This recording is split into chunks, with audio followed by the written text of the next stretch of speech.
For the next part of this project, we are going to start by doing a rubbing of the fractured portrait that we did before. So here's the thing that I did the last time, and now I'm going to take a sheet of paper and put it over top of it. What I want to do is, I can kind of see, because I'm using a regular sheet of copy paper, I can kind of see the drawing underneath. If you're using a piece of art paper or something a little bit more substantial, you might not see it. So you can kind of go off of anything that's showing on the outside. You can kind of look under it to see where the seams are. And what you want to do is kind of make a little rubbing over the place where the papers connect. Kind of like this. So I'm going to keep going, and I'm going to try and get all the edges of all the places where it connects, because what's happening is it's making this kind of cool pattern along those connection points.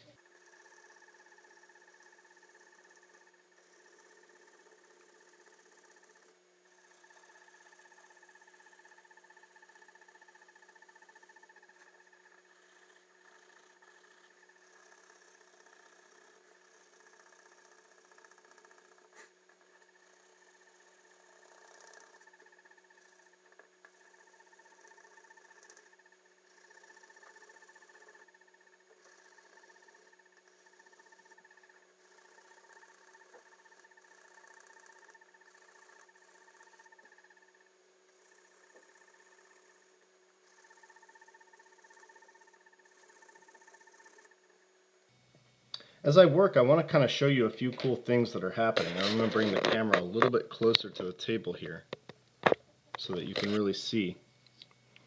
I'm getting these cool lines in between where I'm doing the rubbing. Now, one way I need to achieve this is to keep the pencil angle low on the paper. If I hold it up like this, I don't get this nice hatching going on. If you run out of room, you can always pick up your paper and move it to a different part of your collage. I'm going to keep going, but I just want to show you what that would look like. And if your collage isn't taped together, that's okay. Don't worry about it, because you can just kind of rearrange it underneath. So I'm going to keep going like this, let's say.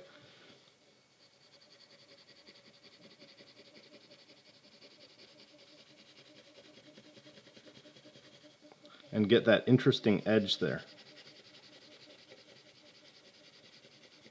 I'm not pushing too hard with the pencil either.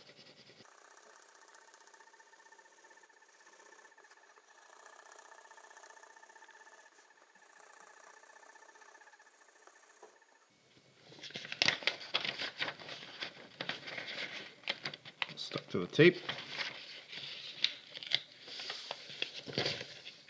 And there I have part one of this part of the project. It looks like that. For the second part of the project, I want to go and find a device in my home that is the method I'm using to sort of communicate with the outside world, or to kind of learn things about what's going on outside my window. For me, that would be several different things. There's a radio downstairs, which I'm going to take a look at in a second, but I'm also using my laptop, which I will just show you is right over here.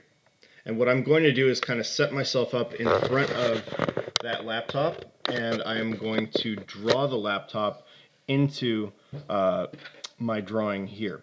So what I want to do is not draw the laptop in the whole drawing. I want to put it into one or a few of these different sections, because what's going to happen is I'm going to go downstairs and look at the radio and put that in another section. I'm going to kind of speed through that because I think we've already done a lot of observational drawing, so I'm going to do it here. It's going to be sped up, and you can do the same thing with your device. Here goes.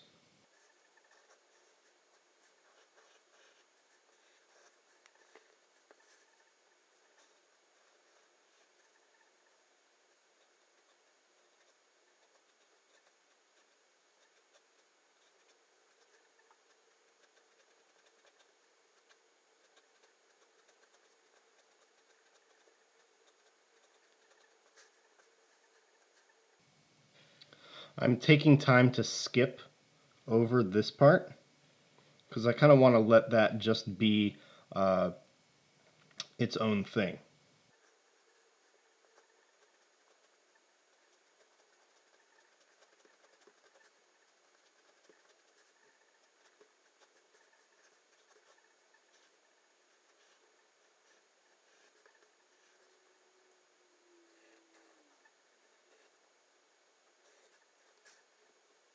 So there's my laptop, and now I'm going to head downstairs and draw the radio, and I will show it to you when I am done.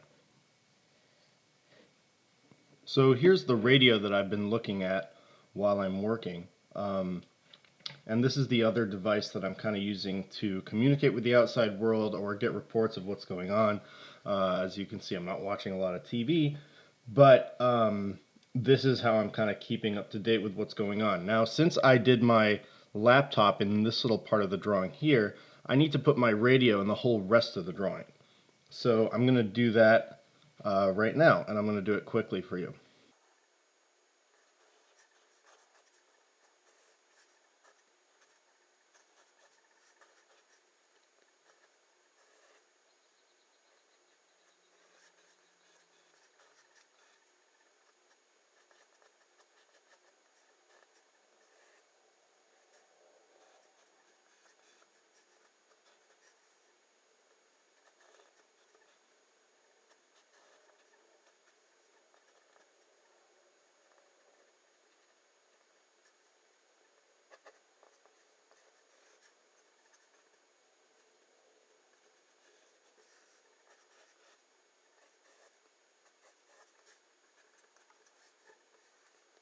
There we go.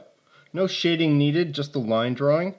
And I've got the whole thing, and it's kind of cool because it's got this fractured thing going through it. And that's the whole assignment. That's it. That's all you have to do.